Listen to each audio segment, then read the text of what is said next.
Spain নয়, 2010-এর football বিশ্বকাপ জিতেছিল নাকি পর্তুগাল।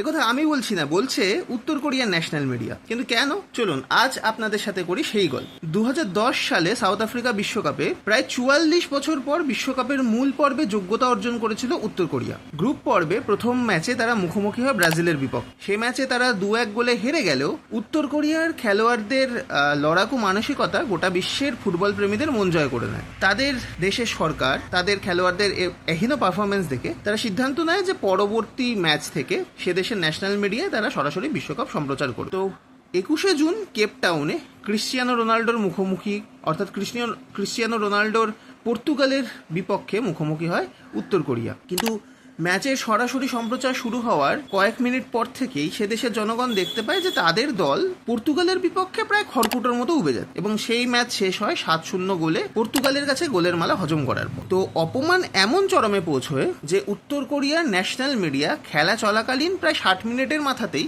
সম্প্রচার বন্ধ করে দিতে বাধ্য হয়। পরবর্তীকালে তাদের দেশের সরকারের ইমেজ বাঁচাতে দেশের জনগণের কাছে এই ন্যাশনাল মিডিয়া একটি মিথ্যে খবর প্রচার করে। তারা প্রচার করে যে পর্তুগাল 2010-এর বিশ্বকাপ জিতে নিয়েছে। কিন্তু এই খবরটা প্রচার করার পেছনে তাদের যুক্তি কি?